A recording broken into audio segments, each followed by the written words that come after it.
നമസ്കാരം. മലയാളി വാർത്ത ആനുകാലികത്തിലേക്ക് സ്വാഗതം. നമസ്കാരം.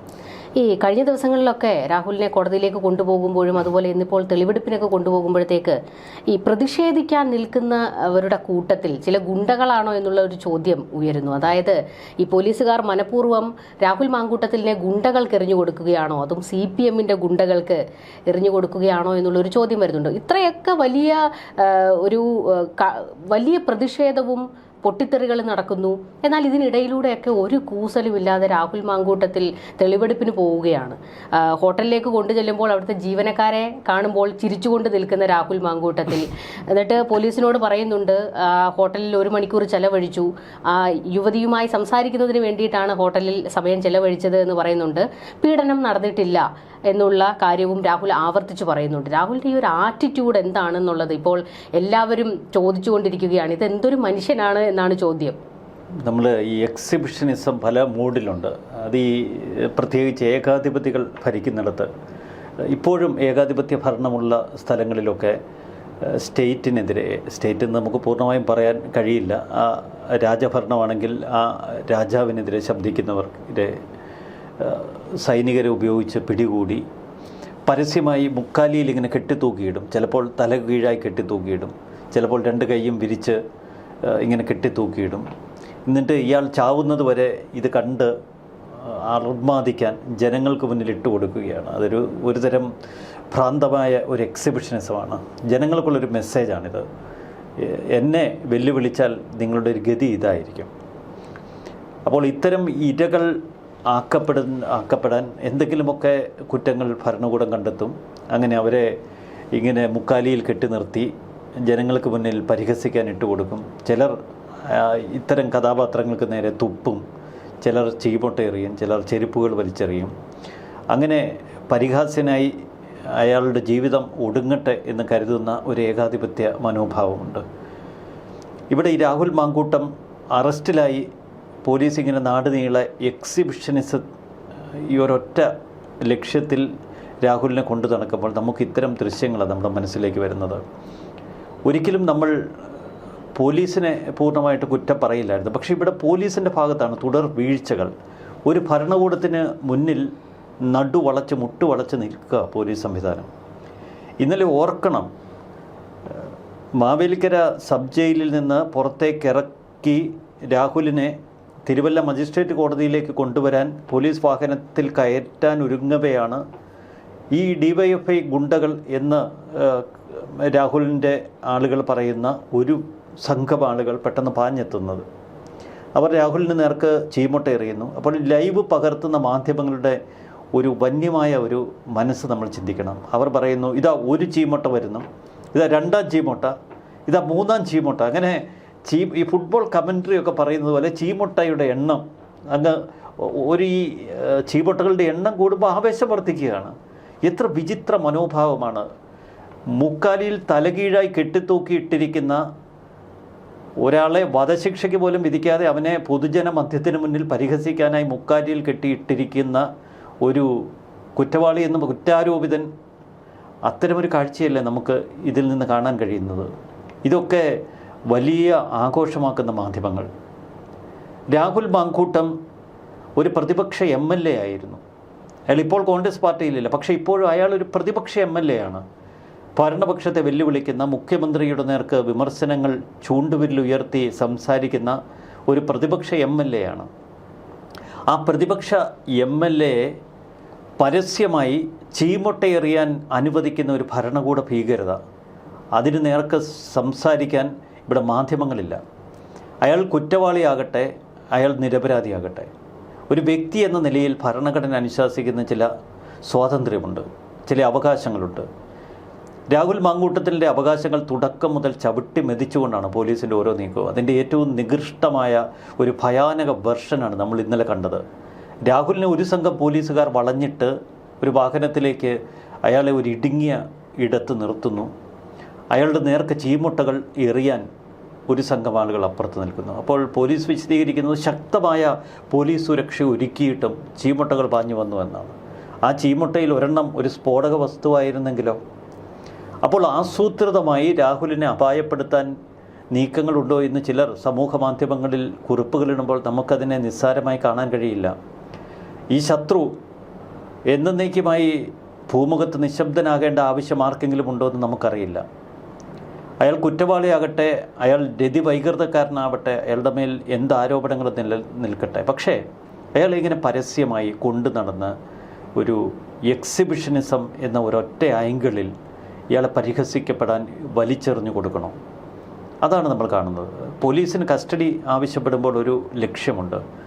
ഇയാളെ ഇങ്ങനെ പോലീസ് വാഹനത്തിലൊക്കെ കയറ്റി ഒരു വലിയ ലൈംഗിക വൈകൃതക്കാരൻ എന്ന നിലയിൽ കേരളത്തിൻ്റെ പൊതുസമൂഹത്തിന് മുന്നിൽ ഇയാളെ അപമാനിച്ച് ആ സന്ദേശം മറ്റുള്ളവരുടെ മനസ്സിലേക്ക് കുത്തിക്കയറ്റാം എന്നൊരു ഭരണകൂട ചിന്തയുണ്ട്. പക്ഷെ അത് പലപ്പോഴും പാളുന്നു. ഇത്രയേറെ പീഡനങ്ങൾ ഒരു വ്യക്തിയിലേക്ക് കേന്ദ്രീകരിക്കുമ്പോൾ അവിടെ പൊതുബോധം ഉണരുന്നു. ആ പൊതുബോധം ഇപ്പോൾ രാഹുലിൻ്റെ പിന്തുണയായി മാറുന്നു.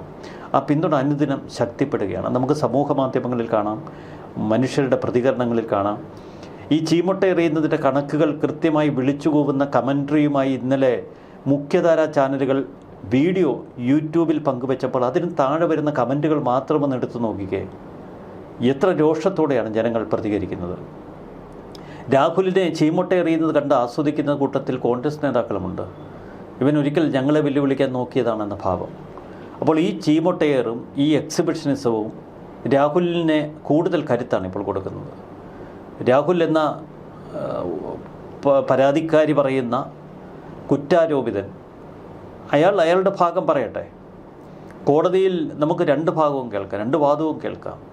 എന്നിട്ട് കോടതി ഒരു ഫൈൻഡിങ്സിലെത്തിയാൽ അത് പൂർണ്ണമായി ഉൾക്കൊള്ളാനുള്ള ജനാധിപത്യ ബോധം നമ്മുടെ മാധ്യമങ്ങൾക്കുണ്ടാവണം, നമ്മുടെ ഭരണപക്ഷത്തിനുണ്ടാകണം, രാഹുലിനെ വെറുക്കുന്ന സ്വന്തം പക്ഷത്തിനും ഉണ്ടാകണം. ഇവിടെ രാഹുലിനെ നമ്മൾ കാണുന്നു. ഇന്നലെ ഇന്നലെ തിരുവല്ല മജിസ്ട്രേറ്റ് കോടതിയിൽ നിന്ന് പോലീസ് കസ്റ്റഡിയിൽ വാങ്ങുന്നു. അപ്പോൾ മുതൽ പോലീസിൻ്റെ നീക്കങ്ങൾ ഇതൊക്കെ കൃത്യമായി മാധ്യമങ്ങൾക്ക് പറഞ്ഞു കൊടുക്കുന്നു. പാലക്കാട് KPM ഹോട്ടലിൽ നിന്ന് അർദ്ധരാത്രി കഴിഞ്ഞ് 12:30 മണിക്ക് രാഹുലിനെ കസ്റ്റഡിയിലെടുത്ത് 5 മിനിറ്റിനകം കേരളത്തിലെ മുഴുവൻ മാധ്യമങ്ങൾക്കും രാഹുലിനെ അറസ്റ്റ് ചെയ്യുന്ന വീഡിയോ സഹിതം പോലീസ് കൈമാറി. രാഹുലിനെ അറസ്റ്റ് ചെയ്യുമ്പോൾ അയാളുടെ മൊബൈൽ ഫോൺ 2 ഉണ്ടായിരുന്നു. അതിൽ 1 റൂമിലിടാൻ പറഞ്ഞു. ആ ഒരു ഫോണുമായിട്ട് രാഹുൽ വരുന്നു. എന്നിട്ട് പോലീസ് പറയുന്നു 2 ഫോണുകൾ ഇയാൾ ഉപയോഗിക്കുന്നുണ്ട്, 1 കണ്ടെടുക്കാനുണ്ടെന്ന്. എന്നിട്ട് ഇയാളുടെ പാലക്കാട് ഹോട്ടൽ മുറി പിന്നീട് അപ്പോൾ സീൽ ചെയ്തു. പിന്നീട് റെയ്ഡ് ചെയ്ത് ആ ഒരു മൊബൈൽ ഫോൺ കണ്ടെടുക്കുന്നു. ഇതൊക്കെ സാധാരണ കുറ്റവാളികൾക്ക് നേരെ എപ്പോഴും പോലീസ് പ്രയോഗിക്കുന്ന ചെറുതന്ത്രങ്ങളാണ്. പക്ഷെ അത് ഇവിടെ ഒരു MLA-ക്കെതിരെ ഒരു പോലീസ് വേട്ടയുടെ ഭാഗമായി ഉപയോഗിക്കുന്നു. അപ്പോൾ കോടതിയെ ബോധ്യപ്പെടുത്തണം, 2 ഫോണുകൾ ഞങ്ങളുടെ കയ്യിൽ കിട്ടിയിട്ടില്ല.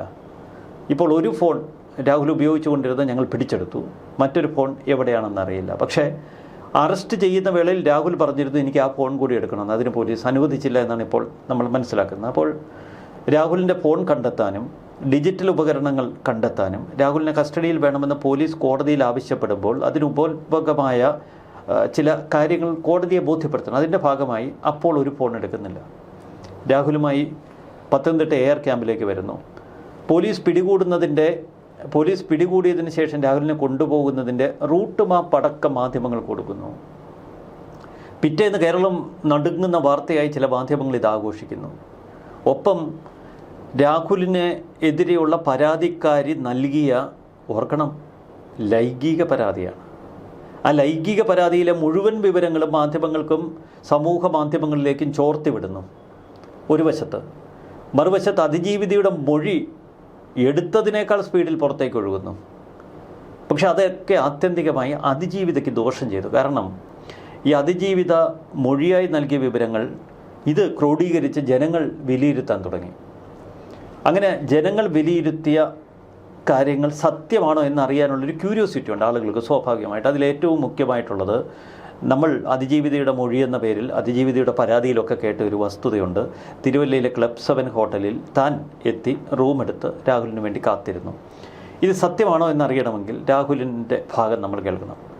ഇവിടെ പക്ഷേ ഇപ്പോൾ എല്ലാം മാധ്യമങ്ങളെയും സോഷ്യൽ മീഡിയയൊക്കെ ഒപ്പം നിർത്തി വലിയൊരു PR ടീമിൻ്റെ അകമ്പടിയോടെ ഭരണകൂടം പോലീസിനെ ഉപയോഗിച്ച് ഈ വേട്ട നടത്തുമ്പോൾ ഇതൊക്കെ അപ്പോൾ പുറത്തേക്ക് പോയി. ഇനി ഇതിനെ ഒന്ന് സുരക്ഷിതമാക്കാൻ, ഈ അന്വേഷണത്തെ കുറച്ചൊരു രഹസ്യാത്മകമാക്കാൻ ഭരണകൂടത്തിന് കഴിയില്ല. അവിടെ എന്താ സംഭവിച്ചത്? രാവിലെ രാഹുലുമായി 408 നമ്പർ റൂമിൽ, ക്ലബ് 7-ലെ 408 നമ്പർ റൂമിലെത്തുന്നു.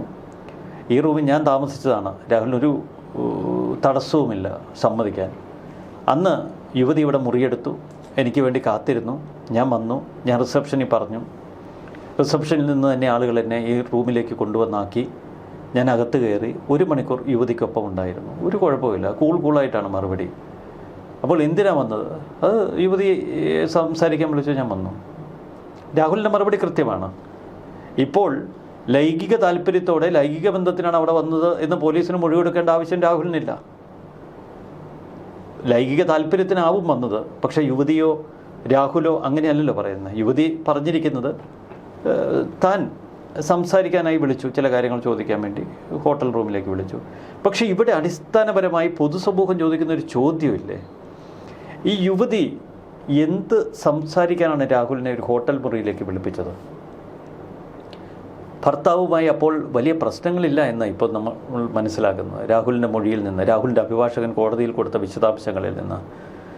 അപ്പോൾ ഇവരുടെ ഒരു സൗഹൃദത്തിൻ്റെ തുടർച്ചയായ സംഭാഷണമായിരുന്നില്ലേ ഇരുവരും ആ ഹോട്ടൽ മുറിയിൽ ഉദ്ദേശിച്ചത്? നമുക്കറിയില്ല. അതിൻ്റെ വസ്തുത പുറത്തു വരട്ടെ. ഇതല്ലാതെ രാഹുലുമായി എന്തു വലിയ രാഷ്ട്രീയ വിഷയം സംസാരിക്കാനാണ് ഹോട്ടൽ മുറിയിലെത്തിയത്? അല്ലെങ്കിൽ ഭർത്താവിനെതിരെ എന്തെങ്കിലും പ്രശ്നങ്ങളുണ്ടെങ്കിൽ ഭർത്താവിനെതിരെ ഏതെങ്കിലും തലത്തിലുള്ള ഒരു കേസ് ഈ യുവതി ഇതുവരെ കൊടുത്തിട്ടുണ്ടോ എവിടെയെങ്കിലും? സ്വന്തം ഭർത്താവിനെതിരെ യുവതി പരാതിപ്പെട്ടിട്ടുണ്ടോ? പിന്നെ ഈ മാധ്യമങ്ങളും പൊതുസമൂഹവും ഒക്കെ ബോധപൂർവം മറക്കുന്നൊരു വലിയ വസ്തുതയുണ്ട്. ഈ യുവതി എവിടെയാണ് താമസിക്കുന്നത്? കാനഡയിൽ. യുവതിയുടെ ഭർത്താവ് എവിടെയാണ് താമസിക്കുന്നത്? കാനഡയിൽ. കാനഡയിൽ വെറുതെ ഒരാൾക്ക് പോയി ഒരു വിസിറ്റ് വിസയിൽ നിൽക്കാൻ കഴിയില്ല. ഒന്നുകിൽ PR വേണം, അല്ലെങ്കിൽ സിറ്റിസൺഷിപ്പ് വേണം. ഞാൻ മനസ്സിലാക്കുന്ന ഈ യുവതിക്ക് ഇപ്പോൾ സിറ്റിസൺഷിപ്പ് ആയെന്നാണ്, അല്ലെങ്കിൽ PR ആയിക്കോട്ടെ, പെർമനൻറ്റ് റെസിഡൻറ്റ്. കാനഡയിൽ പെർമനൻറ്റ് റെസിഡൻ്റായ ഒരു യുവതി, ഒരു യുവാവ്, അല്ലെങ്കിൽ കനേഡിയൻ സിറ്റിസൺഷിപ്പുള്ള ഒരു യുവതി, യുവാവ്, അവർ തമ്മിൽ ദാമ്പത്യ പ്രശ്നത്തിൽ എന്തെങ്കിലും ബുദ്ധിമുട്ടുകൾ വന്നാൽ, ദാമ്പത്യപരമായ എന്തെങ്കിലും പ്രതിസന്ധികൾ ഉണ്ടായാൽ അവിടെയാണ് പരാതി കൊടുക്കേണ്ടത്. ഇവിടെ ഒരു കനേഡിയൻ പോലീസ് ഡിപ്പാർട്ട്മെൻ്റ് ഉണ്ട്, അവിടെ പരാതി കൊടുക്കണം. അവിടെ കനേഡിയൻ കോർട്ടുണ്ട്, അവിടെ പരാതി കൊടുക്കണം. അവരെന്തിനാണ് ആ സ്ത്രീ കേരളത്തിൽ ഒരു പരാതി കൊടുക്കാൻ വന്നതാണോ? ആ ഭർത്താവിനെതിരെ എന്ത് പരാതിയാണ് പിന്നീട് കൊടുത്തിട്ടുള്ളത്? ഏതെങ്കിലും പോലീസിനെ ഉപയോഗിച്ച് ഭർത്താവിനെ കാനഡയിൽ പോയി പിടിക്കാൻ പറ്റുമോ? നമ്മളിവിടെ പല നീക്കങ്ങളും കേരള പോലീസിൻ്റെ കണ്ടിട്ടുണ്ട്. അമേരിക്കയിലൊക്കെ പോയി കേസ് അന്വേഷിക്കാൻ തയ്യാറായി നിൽക്കുന്ന കേരള പോലീസ്. ഇതൊരു നാട്ടുരാജ്യമൊന്നും അല്ലല്ലോ. നമുക്ക് സ്വന്തം, കേരളത്തിന് സ്വന്തം എംബസിയോ കേരളത്തിന് ഇൻ്റർപോളുമായി ഡയറക്റ്റ് കണക്ഷനോ ഒന്നും ഇല്ലല്ലോ. അപ്പോൾ അതിൽ ഒട്ടനവധി പരിമിതികൾ നമുക്ക് മുന്നിലുണ്ട്. അതിൽ ഒട്ടനവധി സംശയങ്ങൾ നമുക്ക് മുന്നിലുണ്ട്. അപ്പോൾ ഇവർ ഹോട്ടലിലെത്തി. ഇന്ന് നമുക്കൊരു കാര്യം ഉറപ്പിക്കാം, രാഹുൽ മാങ്കൂട്ടവും യുവതിയും ഏപ്രിൽ 24 ഡേറ്റ്, ഏപ്രിൽ 24 ക്ലബ് 7 ഹോട്ടലിലെത്തി. ഒരു കാര്യം കൂടി ഇപ്പോൾ നമ്മൾ തിരിച്ചറിയുന്നു, 21 മാസങ്ങൾക്ക് മുൻപാണ് ഈ കൂടിക്കാഴ്ച. 2023 ഏപ്രിൽ 24. അപ്പോൾ 21 മാസങ്ങൾക്ക് മുൻപ്, 21 പറഞ്ഞാൽ 2 വർഷത്തിന് ഇനി 3 മാസത്തിൻ്റെ കുറവേ ഉള്ളൂ. ഈ 2 വർഷം ഈ യുവതിക്ക് ഇതിൽ പരാതിയൊന്നുമില്ലായിരുന്നു, ഇത്ര ക്രൂരമായ ആക്രമണം നടത്തിയിട്ട്. നമ്മുടെ ഒരു സ്വാഭാവിക സംശയം, ഒരിക്കലും യുവതിയെ നമ്മൾ സംശയിക്കുന്നില്ല, യുവതിയെ ഏതെങ്കിലും തരത്തിൽ വേദനിപ്പിക്കാനല്ല. ഒരു പൊതുസമൂഹം ഉയർത്തുന്ന ചില ചോദ്യങ്ങൾക്ക് ഉത്തരം പറയാൻ യുവതിക്കല്ല ബാധ്യത. ഇത്രയും വാർത്ത ചോർത്തിക്കൊടുത്ത ഇവിടുത്തെ പോലീസിനാണ്. ഈ യുവതിയെ അധിക്ഷേപിക്കുന്ന വാർത്തകൾ ആരാണ് ചോർത്തിക്കൊടുത്തത്? യുവതിയുടെ മൊഴി ആരാണ് പുറത്തേക്ക് വിട്ടത്? യുവതിയുടെ പരാതി ആരാണ് പുറത്തേക്ക് വിട്ടത്? യുവതിയെ പൊതുസമൂഹത്തിന് മുന്നിൽ രാഹുലിനെതിരെയുള്ള വലിയൊരു പരാതിക്കാരിയായി ആരാണ് ചിത്രീകരിച്ചത്? ഇവിടുത്തെ ഭരണ സംവിധാനം. അവർക്ക് ബാധ്യതയില്ലേ ഈ യുവതിയെ അധിക്ഷേപിക്കാൻ വിട്ടുകൊടുക്കാതിരിക്കുക എന്നുള്ള ഒരു ബേസിക് ഉത്തരവാദിത്വമില്ലേ? അതുപോലെ അവർ ചെയ്യുന്നില്ലല്ലോ. അപ്പോൾ 21 മാസത്തിന് മുൻപ് ഒരു ഹോട്ടലിൽ മുറിയെടുത്ത് ഇന്ന് ഉറപ്പിക്കാം. കാരണം ഇന്ന് തെളിവെടുപ്പായിരുന്നു. തെളിവെടുപ്പിൻ്റെ വിവരം അപ്പോൾ പുറത്തേക്ക് കൊടുത്തുകൊണ്ടിരിക്കുകയാണ്. അപ്പോൾ ഈ കേരള പൊതുസമൂഹം പോലീസിനൊപ്പം നീങ്ങുകയാണ്. ഒരു വശത്ത് പോലീസ് രാഹുലിനൊപ്പം നീങ്ങുന്നു, മറുവശത്ത് പാർട്ടി ഗുണ്ടകൾ ചീമൊട്ടയായിട്ട് രാഹുലിനൊപ്പം നീങ്ങുന്നു. പിന്നീട് രാഹുലിനെ പിന്തുണയ്ക്കുന്ന അതിജീവിതയ്ക്കെതിരെ എന്തെങ്കിലുമൊക്കെ ശബ്ദിക്കുന്ന ശ്രീനാദേവി കുഞ്ഞമ്മമാർ തലപൊക്കുന്നു. ശ്രീനാദേവി കുഞ്ഞമ്മയ്ക്കെതിരെ അതിജീവിത നേരെ മുഖ്യമന്ത്രിക്ക് പരാതി കൊടുക്കുന്നു, അല്ലെങ്കിൽ പോലീസിന് പരാതി കൊടുക്കുന്നു. ശ്രീനാദേവി കുഞ്ഞമ്മ അത്ര ചില്ലറ പാർട്ടി അല്ലാത്തതുകൊണ്ട് അവരതിനേക്കാൾ വലിയ പുലിക്കെട്ടി. ഇടതുപക്ഷ ക്യാമ്പിൽ നിന്ന് ഇപ്പുറത്ത് കോൺഗ്രസിലേക്ക് രായ്ക്ക് രാമാനൻ ചാടി ഇവിടെ ജില്ലാ പഞ്ചായത്തിൽ അംഗമായ ഒരു പുലിക്കുട്ടിയാണ്. അവർ തിരിച്ചു പരാതി DGPക്കും മുഖ്യമന്ത്രിക്കും അതിജീവിതയ്ക്കെതിരെ കൊടുക്കുന്നു.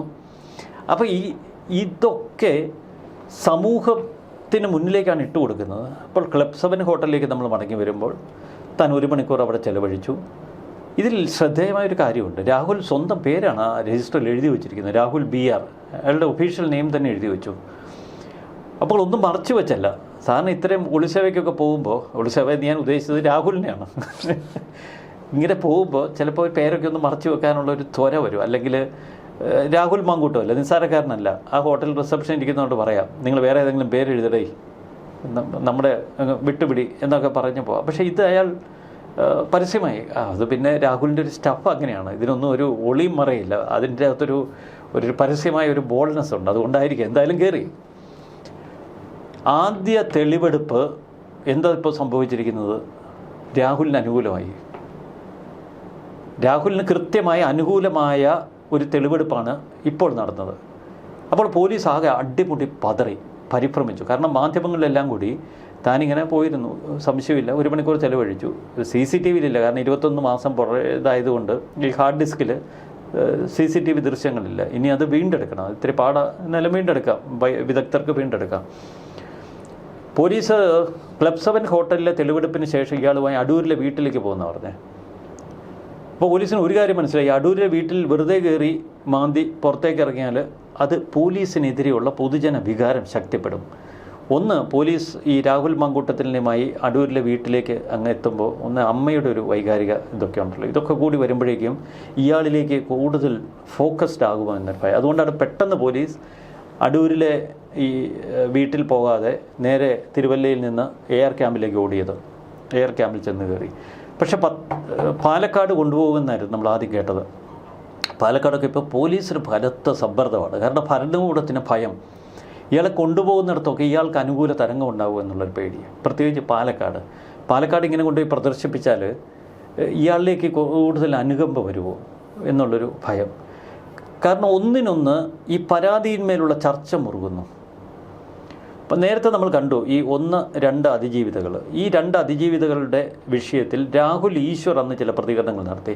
അയാളുടെ ഭാഷ നമുക്ക് യോജിക്കാൻ കഴിയില്ല, പക്ഷേ അയാളുടെ ചില മെസ്സേജുകൾ, അതിലൊന്ന് വിവാഹിതയായിരുന്നു ആദ്യ പരാതിക്കാരി എന്ന് പച്ചയ്ക്ക് കേരളത്തോട് വിളിച്ചു പറഞ്ഞ് ചാടി പുറപ്പെട്ട ഒരു കഥാപാത്രം രാഹുൽ ഈശ്വർ. അന്ന് രാഹുൽ ഈശ്വറിനെ പലരും തള്ളിപ്പറഞ്ഞു. പക്ഷെ പിന്നീട് നമ്മൾ വിലയിരുത്തുമ്പോൾ അയാളുടെ ഭാഷയെ മാറ്റി നിർത്തിയാൽ അയാൾ പറയുന്നത് ശരിയായിരുന്നു. രാഹുൽ ഈശ്വർ വിവാഹിതയായ ഒരു യുവതി എന്ന രാഹുൽ ഈശ്വറിൻ്റെ വിശേഷണമാണ് ആദ്യ പരാതി പൊളിയാനിടയാവുന്നത്. ആദ്യ പരാതി കോടതിയിൽ വെച്ച് പൊളിഞ്ഞു, 2ാം പരാതി കോടതിയിൽ വെച്ച് പൊളിഞ്ഞു. ഈ പരാതിയും ഇപ്പോൾ തിരിച്ചടിക്കുമോ എന്ന ഭയം ഭരണകൂടത്തിനുണ്ട്. കാരണം ഇനി തെരഞ്ഞെടുപ്പിന് 3 മാസമേ ഉള്ളൂ. അപ്പോൾ ഈ തെളിവെടുപ്പിന് 7 ദിവസം വേണം. രാഹുലിനെ പരമാവധി നാറ്റിക്കാം. ഇതൊക്കെ പദ്ധതിയിട്ടിരുന്ന പോലീസും ഭരണകൂടവും ഇപ്പോൾ അട്ടിമുട്ടി പതറി. ആദ്യ തെളിവെടുപ്പ് തന്നെ അട്ടപടലം പാളി ഈ തിരുവല്ല ക്ലബ് 7 ഹോട്ടലിലെ. അത് നമ്മൾ ആ വസ്തുതകൾ മനസ്സിലാക്കുമ്പോഴാണ്. ഇവിടെ ചില സംശയങ്ങൾക്ക് ഇനി നമുക്ക് ഉത്തരം കിട്ടണമെങ്കിൽ ഇപ്പോൾ ഈ കേസ് പരിഗണിക്കുന്ന ലോവർ കോർട്ടിൽ എത്രമാത്രം വസ്തുതകളുമായി രാഹുൽ എത്തുമെന്ന് നമുക്കറിയില്ല. എന്നാൽ ഇവിടെ ഇന്ന് രാഹുൽ മുന്നോട്ട് വെച്ച ചില ആശങ്കകളുണ്ട്. അതിലൊന്ന്, തൻ്റെ 2 മൊബൈൽ ഫോണുകളും പോലീസിൻ്റെ കയ്യിലായിപ്പോയി. ഈ 2 മൊബൈൽ ഫോണുകളാണ് തനിക്ക് സത്യം തെളിയിക്കാനുള്ള എല്ലാ തെളിവുകളും അടങ്ങിയ തൻ്റെ ഏറ്റവും ശക്തിയെന്ന് രാഹുൽ പറയുന്നു. ഇത് പോലീസ് നശിപ്പിക്കുമെന്നാണ് രാഹുൽ പറയുന്നത്. താൻ ഇത് മറ്റൊരിടത്തും കോപ്പി ചെയ്തിട്ടില്ല. പക്ഷേ ഈ ഫോൺ പിടിച്ചെടുക്കാൻ പോലീസിനുള്ള ഏറ്റവും വലിയ ആയുധം എന്ന് പറയുന്നത് ഈ യുവതിയുടെ നഗ്ന ദൃശ്യങ്ങൾ ഇതിൽ റെക്കോർഡ് ചെയ്ത് സൂക്ഷിച്ചുവെന്ന ഒരാരോപണമാണ്. അപ്പോൾ നഗ്ന ദൃശ്യങ്ങളുണ്ടെങ്കിൽ തീർച്ചയായിട്ടും ഈ ഫോണുകൾ വേണം. ഒരു പൊതുപ്രവർത്തകൻ, രാഹുലിനെ പോലെ ഒരു പൊതുപ്രവർത്തകൻ ഇത്ര വിഡ്ഢിയാണോ? ഈ 2 ഫോണുമായിട്ട് അയാൾ നടക്കുന്നത്. ഏതെങ്കിലും സ്ത്രീകളുടെയൊക്കെ നഗ്ന ദൃശ്യങ്ങളൊക്കെ പകർത്തി ഈ ഫോൺ ഇങ്ങനെ കൈ പിടിച്ചുകൊണ്ട് നടന്ന് വഴിയിൽ എവിടെയെങ്കിലും വെച്ച് ഇത് മറന്നുപോയാൽ നാട്ടുകാർ മുഴുവൻ കാണില്ലേ? ഈ പാസ്വേഡ് ഡിജിറ്റൽ ലോക്കൊന്നും ഒരു പ്രശ്നവുമില്ല. അതൊക്കെ എക്സ്പേർട്സിലേക്ക് കൊടുത്ത് അവർ നിമിഷ നേരം കൊണ്ട് ലോക്ക് മാറ്റും.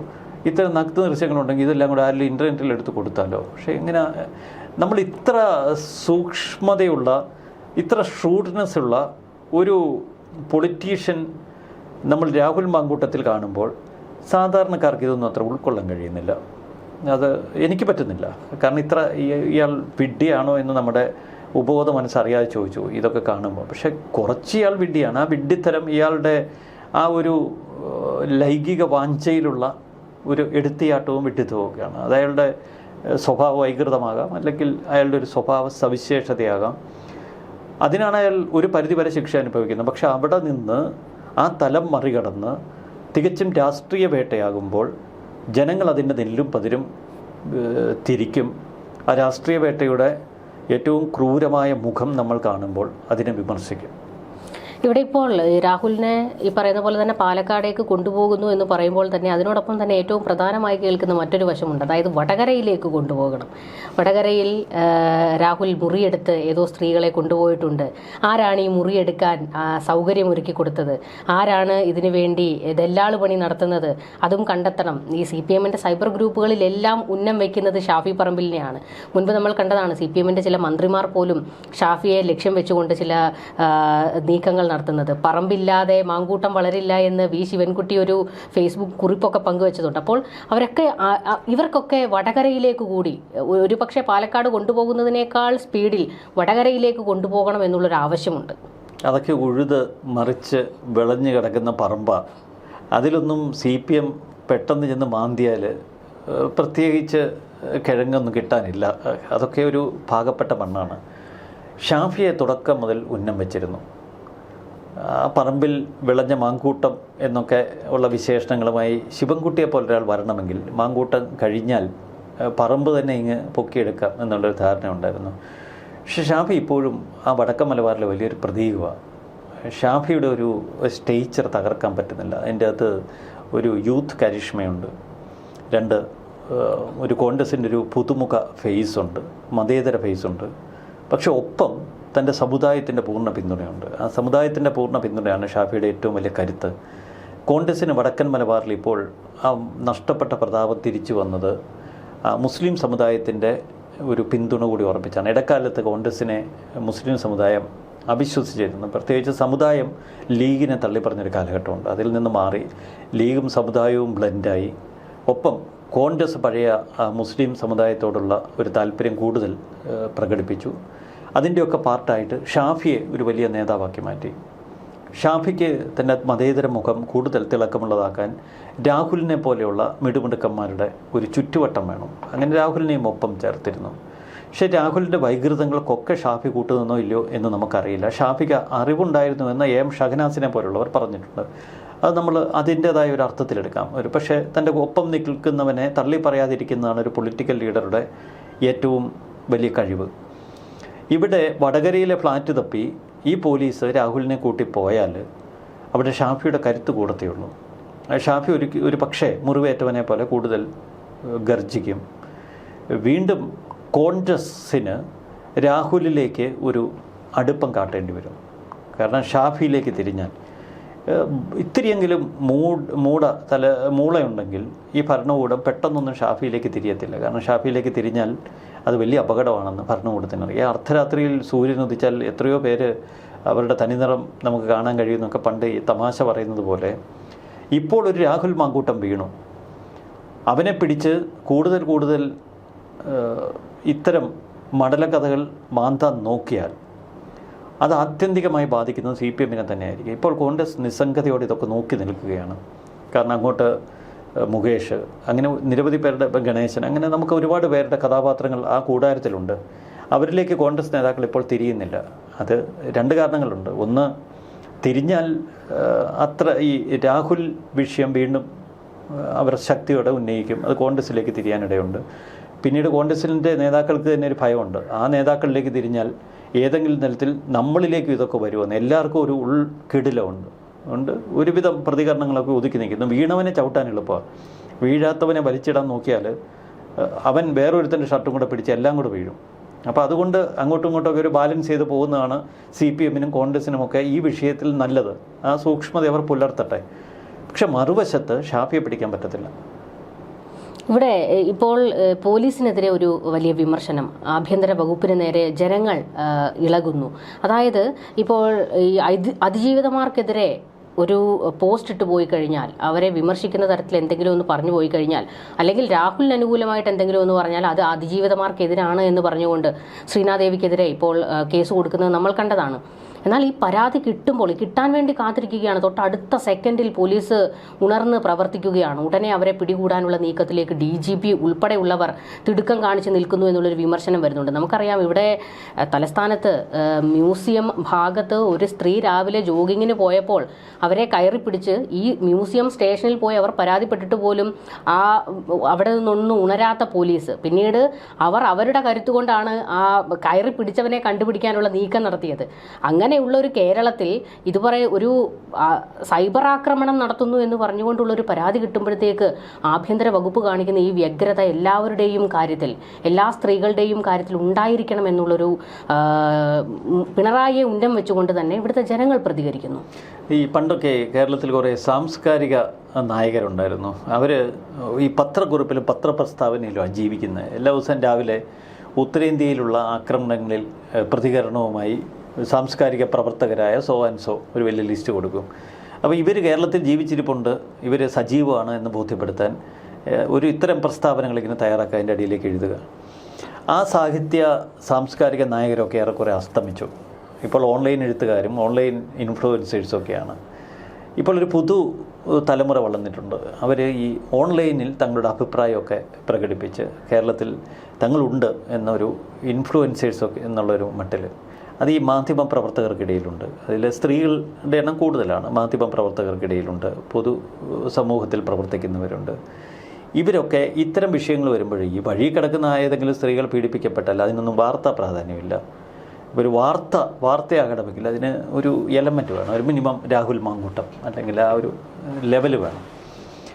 അത്തരം ലെവലിലുള്ള ആൾക്കാരെ കിട്ടിക്കഴിഞ്ഞാൽ പിന്നീട് അതിജീവിത എന്തു ആകട്ടെ, അതിജീവിതയ്ക്ക് വേണ്ടിയിട്ട് ആത്മാർത്ഥതയോടെ വാദിക്കുക, സ്ത്രീപക്ഷ നിലപാടുകൾ കൈക്കൊള്ളുക, അങ്ങനെ ലൈംഗിക വേട്ടയ്ക്കെതിരെയുള്ള തീവ്ര പ്രതികരണങ്ങൾ, ഇതൊക്കെ ഒരു ഭാഷനാണ്. പഴയ നമ്മൾ ഫെമിനിസം എന്നൊക്കെ പറയുന്നത് ഇത് മറ്റൊരു ഭാഷനാണ്. അപ്പോൾ ഒരു അതിജീവിതയ്ക്കൊപ്പം നിൽക്കുന്ന കണ്ണീരിൻ്റെ കഥകൾ, കുഞ്ഞാറ്റയുടെ കഥകൾ, കുഞ്ഞാറ്റമാർ അസ്തമിക്കുന്ന കഥകൾ, ഇതൊക്കെ ഒരു വൈകാരിക തലത്തിൽ തങ്ങളുടെ ഒരു നിലനിൽപ്പ് മറ്റുള്ളവരെ ബോധ്യപ്പെടുത്താൻ വേണ്ടിയിട്ടുള്ള ഒരു ചെറിയ നമ്പറുകളാണ് പലപ്പോഴും. അതിൽ സത്യസന്ധത ഉണ്ടെങ്കിൽ നമുക്ക് അംഗീകരിക്കാം. ഇപ്പോൾ ഗോവിന്ദചാമി ഒരു പാവം പെൺകുട്ടിയെ നിഷ്ഠൂരമായി ഉപദ്രവിച്ചപ്പോൾ അതിനെതിരെ നിലകൊണ്ടവരെ നമ്മൾ അംഗീകരിക്കണം. പക്ഷേ ഇവിടെ ഒരു ഇടതുപക്ഷ ചിന്താഗതിക്കാരനായ സിനിമാ സംവിധായകൻ്റെ ഒരു പീഡനം ആരും കണ്ടില്ല. ഈ കേരളത്തിൽ നിരവധി പീഡനങ്ങൾ നടക്കുന്നത് ആരും കാണുന്നില്ല, നിരവധി ബലാത്സംഗങ്ങൾ നടക്കുന്ന ആരും കാണുന്നില്ല. എത്രയോ കുടുംബങ്ങളിൽ ഡൊമസ്റ്റിക് വയലൻസ് ഉണ്ട്, അതൊന്നും ആരും കാണുന്നില്ല, അതൊന്നും അഡ്രസ്സ് ചെയ്യപ്പെടുന്നില്ല.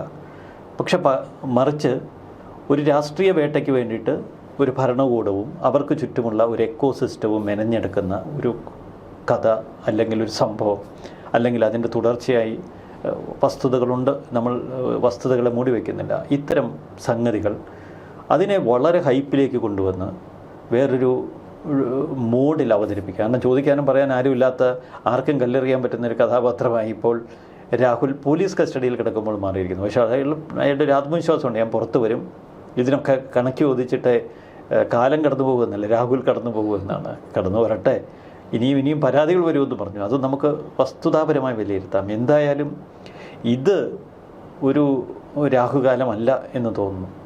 ഇവിടെ ഈ രാഹുലിൻ്റെ ഒരു ആറ്റിറ്റ്യൂഡാണ് ഇപ്പോഴും എല്ലാവരും ചോദിച്ചുകൊണ്ടിരിക്കുന്നത്. അതായത് ഇതിനു മുൻപ് നമ്മൾ പീഡന വീരന്മാരുടെയൊക്കെ ഈ പോലീസ് പിടിച്ചുകൊണ്ട് പോകുമ്പോഴും അല്ലെങ്കിൽ ചിത്രങ്ങളൊക്കെ പുറത്തേക്ക് വരുമ്പോഴും ഒക്കെ ഈ മുകേഷൊക്കെ ആണെങ്കിൽ കൊല്ലത്ത് നിന്ന് തിരുവനന്തപുരത്തേക്ക് ഓടി MLA കാർ പോലും ഉപേക്ഷിച്ച് ഓടി വരുന്ന ഒരു കാഴ്ച കണ്ടു. പിന്നീട് കുറേ കാലത്തേക്ക് എവിടെയും മുഖം കാണിക്കാതെ മുകേഷ് മാറി നിൽക്കുന്നത് നമ്മൾ കണ്ടു. അതുപോലെ തന്നെ രാജ്മോഹൻ ഉണ്ണിത്താനെയൊക്കെ പിടികൂടുമ്പോൾ ആ സമയത്ത് തലയിൽ കൈവച്ചിരിക്കുന്ന രാജ്മോഹൻ ഉണ്ണിത്താൻ്റെ ഒരു ചിത്രങ്ങളൊക്കെ, അത് കഴിഞ്ഞ് ഗണേശിൻ്റെ ചുണ്ടും മൂക്കും മുറിഞ്ഞ് നിൽക്കുന്ന ചിത്രങ്ങളൊക്കെ, ഇതൊക്കെ ആഘോഷിക്കപ്പെട്ട കാര്യങ്ങളാണ്. പക്ഷേ അപ്പോഴൊക്കെയും ഇവർക്കൊക്കെ ഇത്തരം കേസുകളിൽ പിടിക്കപ്പെടുമ്പോൾ ഉള്ളിലൊരു വെപ്രാളം അല്ലെങ്കിൽ ഒരു പേടി, ഇത് ജനങ്ങൾ അറിഞ്ഞല്ലോ എന്നുള്ളൊരു വെപ്രാളവും കൂടിയായിരിക്കാം. പിന്നീട് മാക്സിമം ഒഴിഞ്ഞു മാറി നിൽക്കാനുള്ള ഒരു സ്പേസ് അവരെടുക്കും. അതായത് മാധ്യമങ്ങളിൽ നിന്ന് അവരുടെ കണ്ണ് വെട്ടിച്ചോടാനുള്ള ഒരു വ്യഗ്രതയൊക്കെ. പക്ഷേ ഈ രാഹുൽ മാങ്കൂട്ടത്തിൽ അത്തരത്തിലുള്ള ഒരു വ്യഗ്രതയും രാഹുൽ മാങ്കൂട്ടത്തിലില്ല. ഇതൊരു പക്ഷേ ഇനി എനിക്ക് ഇതിൽ കൂടുതലൊന്നും വരാനില്ല എന്നുള്ളൊരു മനുഷ്യൻ്റെ ആറ്റിറ്റ്യൂഡാണോ, അതോ എനിക്കിതിലൊന്നും ഒരു കൂസലുമില്ല എന്നുള്ളൊരു ആറ്റിറ്റ്യൂഡാണോ? അയാളുടെ ഒരു പേഴ്സണാലിറ്റി ബ്ലെൻഡ് അങ്ങനെയാണ്. കാരണം അയാളെ സംബന്ധിച്ച് അയാൾ ഒന്നിൽ കൂടുതൽ സ്ത്രീകളെ പ്രാപിക്കാൻ പ്രാപിച്ചു. ഒന്നിൽ കൂടുതൽ സ്ത്രീകളുമായി അയാൾക്ക് ലൈംഗിക ബന്ധമുണ്ടായി. അയാളുടെ ഒരു പേഴ്സണാലിറ്റി അങ്ങനെ ബ്ലെൻഡ് ചെയ്ത് വെച്ചു. ഒരു പക്ഷേ 2 വയസ്സുള്ളപ്പോഴും കണ്ട അപ്പം മരിച്ചതാണ്.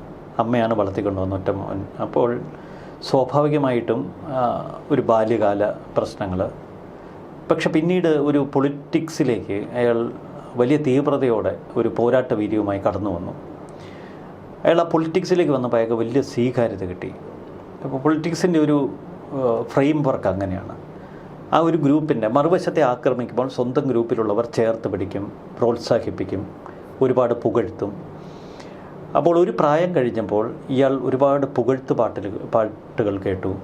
ഇയാൾ ഒരു ചാനൽ റൂമിലേക്ക് കടന്നു ചെല്ലുമ്പോൾ അവിടെയുള്ള മാധ്യമ പ്രവർത്തകന്മാർ മുതൽ എല്ലാവരും ഇയാളെ ആരാധനയോടെ കണ്ടു.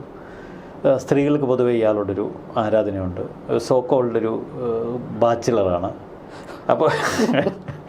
അപ്പോൾ അങ്ങനെ അയാൾക്ക് ചുറ്റും അയാളിലേക്ക് വരുന്ന ഒരു ലോകത്തെ അയാൾ കണ്ടു. പക്ഷേ അയാളുടെ ഒരു പേഴ്സണാലിറ്റി ബ്ലെൻഡിലുള്ള ഒരു വലിയ ഒരു വിചിത്ര ഭാവം ഉണ്ടായിരുന്നു. ഈ സ്ത്രീകൾക്ക് വേണ്ടിയിട്ടുള്ള ഒരു മോഹം, അത് സത്യമാണ്. അത് ആ വ്യക്തിത്വത്തിൻ്റെ ഒരു ഭാഗമാണ്. ഇത് രണ്ടും കൂടി അങ്ങ് ബ്ലെൻഡായിപ്പോയി. അപ്പോൾ ഇതൊരു സ്വാഭാവിക പ്രക്രിയ എന്നോണം അയാളിൽ അലിഞ്ഞു ചേർന്നു. ഒരു സ്ത്രീ അവർ പരിപൂർണ സമ്മതത്തോടെ തന്നിലേക്ക് വന്നാൽ അവരുമായി ഉഭയസമ്മതപ്രകാരം ഒരു ലൈംഗിക ബന്ധമാകാം എന്ന ഒരു ബോധം, എന്നൊരു ചിന്ത. അപ്പോൾ അതിലൂടെയാണ് അയാൾ ജീവിച്ചത്. ഒടുവിൽ അയാൾ ക്രൂരമായി വേട്ടയാടപ്പെടുമ്പോൾ അയാൾ അതുവരെ ധരിച്ചു വച്ചിരുന്ന ആ ചിന്താധാര ഒരു തെറ്റായി കാണാൻ അയാളെ അനുവദിക്കുന്നില്ല.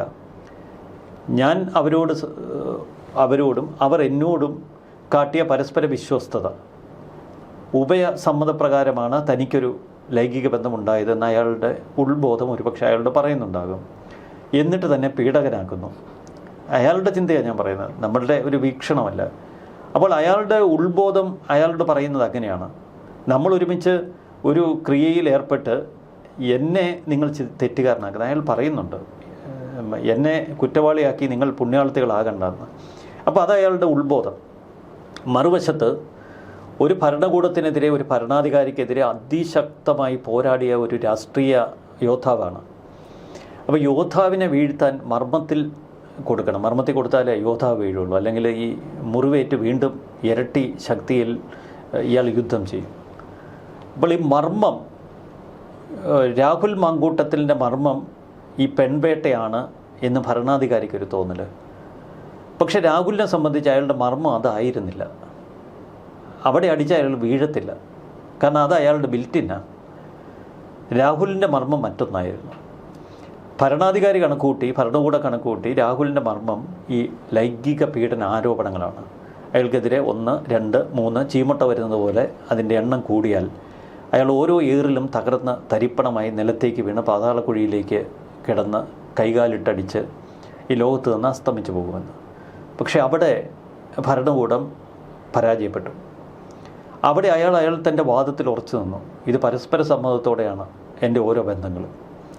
അതിന് എനിക്ക് ശിക്ഷ നൽകേണ്ടത് ജനാധിപത്യക്രമത്തിൽ ജനങ്ങളാണ്. ഇന്ത്യൻ ഭരണവ്യവസ്ഥ എനിക്ക് തരുന്ന സംരക്ഷണമുണ്ട്, ഇന്ത്യൻ നിയമവ്യവസ്ഥ എനിക്ക് തരുന്ന സംരക്ഷണമുണ്ട്. ആ സംരക്ഷണം എന്ന് പറയുന്നത് പ്രായപൂർത്തിയായ പുരുഷനും പ്രായപൂർത്തിയായ സ്ത്രീക്കും അവർക്ക് പരസ്പര സമ്മതമാണെങ്കിൽ ലൈംഗിക ബന്ധമാകാം. താൻ ബലാത്സംഗം ചെയ്തിട്ടില്ല, താനൊരു യുവതിയെയും പീഡിപ്പിച്ചിട്ടില്ല. മറ്റുള്ളതൊക്കെ രാഷ്ട്രീയ ലാഭത്തിന് വേണ്ടി തന്നെ മേൽ ആരോപിക്കപ്പെടുന്ന കുറ്റങ്ങളാണ്. അതൊക്കെ ഈ രാഷ്ട്രീയ വേട്ടയുടെ ഭാഗമാണ്. തന്നെ വേട്ടയാടി വീഴ്ത്താൻ ഇവിടെ ഒരു സംഘം ആളുകൾ ശ്രമിക്കുന്നു. ഭരണകൂടം അതിക്രൂരമായി തന്നെ വേട്ടയാടുന്നു. ഈ ഒരു ബോധ്യം അയാളെ നയിക്കുന്നു. ഈ ബോധ്യം അയാൾ ലോകത്തോട് വിളിച്ചു പറയുന്നു. ഈ ബോധ്യം അയാൾ പോലീസ് ഉദ്യോഗസ്ഥർക്ക് മുന്നിൽ തൻ്റെ ഇടത്തോടെ നിൽക്കാൻ ഇടയാകുന്നു. ഈ ബോധ്യം അയാളെ കോടതിയിൽ നട്ടല്ലുയർത്തി നിർത്താൻ ഇടവരുത്തുന്നു. തെളിവെടുപ്പിനിടെ പോലീസിന് മുന്നിൽ വളരെ കൂളായി ഞാൻ ആ യുവതിക്കൊപ്പം ചെലവഴിച്ച 1 മണിക്കൂർ ഈ 408 നമ്പർ മുറിയിലാണ് എന്ന് അയാൾ പച്ചയ്ക്ക് പറയുന്നു. അത് അയാളുടെ ബോധ്യവും അയാളുടെ നിലപാടുമാണ്. അപ്പോൾ അതിനെ നമുക്ക് തള്ളിപ്പറയാം, അയാളുടെ സദാചാരത്തെ ചോദ്യം ചെയ്യാം. ആ സദാചാരം അയാളുടെ സദാചാരമല്ല, പൊതുസമൂഹത്തിൻ്റെ സദാചാരമല്ല അയാളുടേത്. എന്തായാലും രാഹുൽ ഇപ്പോൾ ഈ തെളിവെടുപ്പ് എന്ന് പറഞ്ഞ് രാഹുലിനെ ഇങ്ങനെ കൊണ്ടുപോകുന്നത് ഭരണകൂടത്തിനും അതുപോലെ തന്നെ CPM-നും ഒരു തിരിച്ചടിയായി മാറുമോ എന്നുള്ളൊരു ചിന്ത ഇപ്പോൾ പലർക്കും ഉണ്ടായിട്ടുണ്ട്. എന്തായാലും രാഹുലിൻ്റെ ആ ഒരു ചിരി, അയാളുടെ മുഖത്ത് നിന്നും ഇപ്പോഴും മായാത്ത ആ ഒരു ചിരിയാണ് ഈ പറയുന്ന ഇടത് കോട്ടകളെ വെറി പിടിപ്പിക്കുന്നുണ്ട്. ഇനിയും രാഹുലിനെ കാത്തിരിക്കുന്നത് എന്താണ് എന്നുള്ളത് കണ്ടറിയണം. ഇന്നിപ്പോൾ ഒരു ചീമുട്ട ഏറാണെങ്കിൽ നാളെ അതിന് അപ്പുറത്തേക്ക് അതിര് കടന്നു പോകുമോ എന്നുള്ളതും ഒരു ചോദ്യമാണ്. കൂടുതൽ ചർച്ചകളുമായി കാണാം. നമസ്കാരം. നന്ദി. നമസ്കാരം.